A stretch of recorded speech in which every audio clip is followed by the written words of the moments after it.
Yo, what's up guys? Welcome to Snap Change Media Car Reviews. I'm Brandon and I've been spending a week with the all new 2025 third generation Audi A5.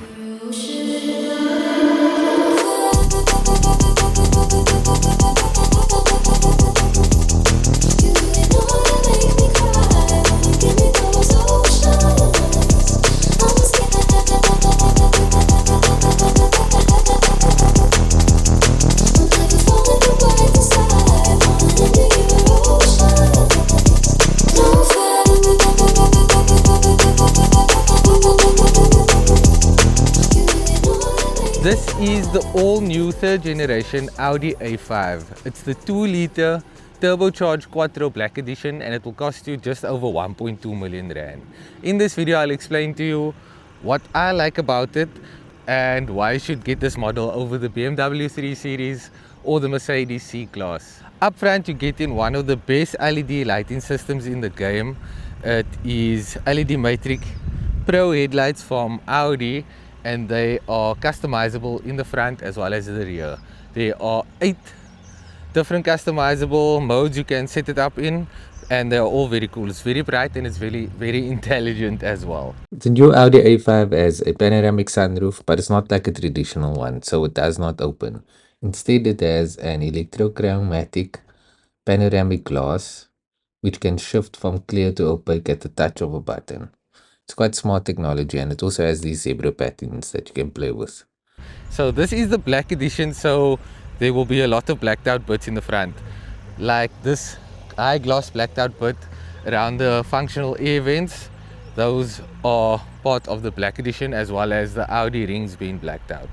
Also has a blacked out front grille, which looks very sporty and aggressive. Down in the center there's a radar sensor, and there's also parking sensors in the front as well as a parking camera in the front. Nice sculptured bonnet to finish off the aggressive look. Over here in these bits there are also cleaners for the lighting system. So these are one of the best lighting systems in the game. Very bright, customizable, and they are very smart as well. Having a look at the side, these are 20-inch alloys which have been spec'd out. It's RS specific rims. Very nice looking two-tone machined type finishing. Low profile tire, and red calipers are also added with the black edition, which looks very sporty.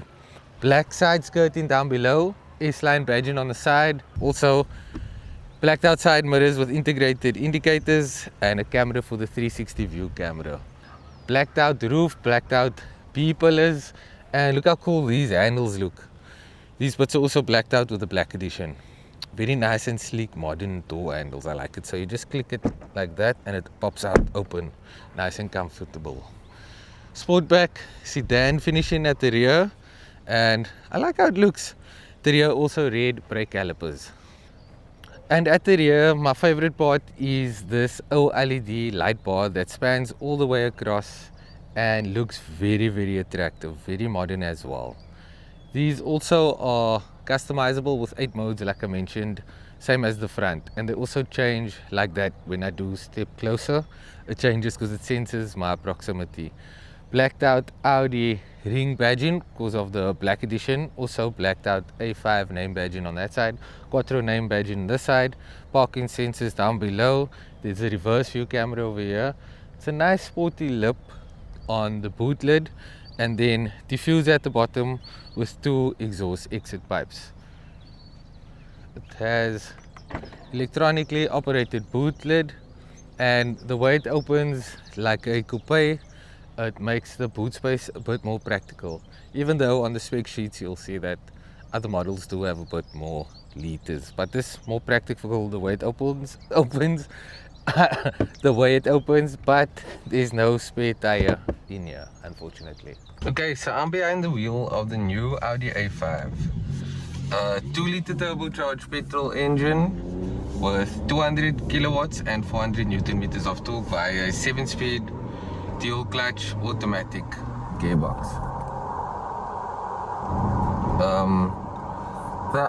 The A5 also has a new underpinning, so it's an all new model, but it's basically just a tweaked version of the older A5. So it's a revised version of the A5's platform. More stable because the A5 has a mild hybrid derivative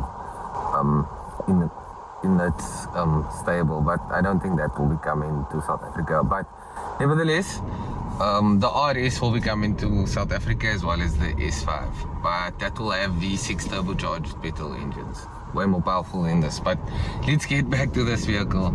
The underpinnings is a lot more stable, and the suspension is also tuned more finer. It's also been revised. It has adaptive dampeners on this model with 3 different tuning levels: comfort, sport, well, comfort, dynamic, and like an eco vibe. And then there's also individual mode where you can change. There's basically 3 drive modes, okay? Individual, dynamic, comfort, and efficiency. But in individual, as always, you can switch it up and customize your mode. Like steering, you can have comfort, balance, dynamic. Suspension, comfort, balance, dynamic. And driving assist and audio-visual cockpit layout. Okay, that is refuel, 70 kilometers. I've got about over 700 kilometers driving range on a full tank, and I've averaged, let's just check, I think it will show about 10. Oh, that's 15 now. Okay, it doesn't really show. But I did go on a longer driving trip, and I averaged about 7.5 liters per 100 kilometers. Could be less, could be a bit more. I'll put it up on the screen. So it is very fuel efficient on the longer road, but obviously with all the stopping and starting in city driving, you're gonna get high fuel efficiency. Like now, I was in a lot of traffic. It's sitting on 14.7 kilometers. On the inside of this car, it is very driver focused, but the steering wheel, which besides the screens dominates the cockpit, shows you that it is more of a cruiser and less sporty than what the exterior tells. The steering wheel is no flat bottom, it's just a round steering wheel. So Audi is known for their flat bottom steering wheels on the sporty models, but this model does not have. This model also has 3 screens, which is one of the extras that you can add onto the A5. So it doesn't come standard with the 3 screens, you have to spec it out like this. With most of Audi products and the VW Group products, you get that option of speccing your vehicle out how you want to. It also has Bang & Olufsen sound system in all models, but this model. So Bang & Olufsen sound system comes standard on all A5s, but this model does kick it up a bit with 3D sound in the headrest as well. Driving seat is very comfortable. Electronically adjustable seats, of course, and all seats are heated in this vehicle, and the front seats are cooled as well. So rear seats are heated, front seats are heated and cooled. The suspension is very poised and the car feels very weighted. The steering also feels very weighted, very heavy. It does have a very heavy feel, and the suspension and the drivetrain is also equipped with torque vectoring, brake torque vectoring. So that does help the vehicle with steering, especially when steering into vehicles, into the corners. It helps rotate the vehicle a bit more. So when turning into a corner, you can feel that. The steering also has like steering ratios, variable steering ratios. So the harder or faster you turn, or snappier you turn the wheel, the quicker the wheels will turn. So it does help with our handling. So it has, like what I said, steering ratios, variable steering ratios. So let's just see. Oh, so it actually accelerates quite nice as well, and I like that sound that the engine makes. The brakes also nice and sharp, but they have a nice and soft interface. So it's sharp, but it doesn't feel very jolty when you do place your foot on it. It has a nice gradual feeling and interface. I do appreciate that. 7-speed automatic. DSG does a great job at shifting. There's also paddle shifters if you do want to take more control. It has built-in sat nav with it shows you traffic like it's green, so that means that it's clear. It will show red like in these areas over here where there's a bit more traffic. And that display, the MMI display, also shows on that side on the third screen for the passenger. So the passenger can have a look at the navigation or can change the music or do whatever that I'm able to do on the side. I think you can also change the climate control from there as well. What I don't like in the center is that this gear lever is this small. I wish it was a bit bigger, but it is what it is. There's cup holders in the center, 2 USB Type-C connectivity points in the middle. There's a wireless charger, 12-volt socket, push button start, drive mode select button. There's a button for the auto stop start, the hazard button, a button to put off the traction control, as well as the park button, parking control button that sets off the 360 view camera, as well as the lane keep assist and all that, the ADAS button. So if you press that, it brings up the systems like the lane keep assist, speed.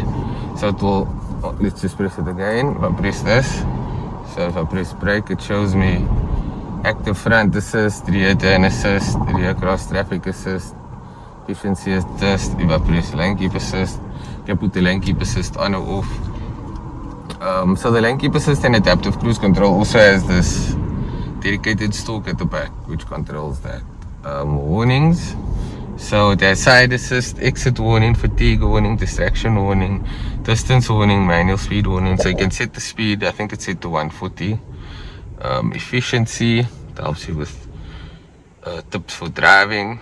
And there's Apple CarPlay and Android Auto. You can put in USB sticks and loads of apps on this icons. What's also cool is by car, the lights. It has very cool ambient lighting setting. It's very modern and it looks very cool. It's one of the best out of the German cars. Exterior lighting, so you get to choose between 8 different lighting patterns on the front and rear daytime running lights and the OLED. What's OLED lights? What is that? Manual mode. Let's just put it back in drive. Okay, let's leave it on 4. Yeah, that's cool enough.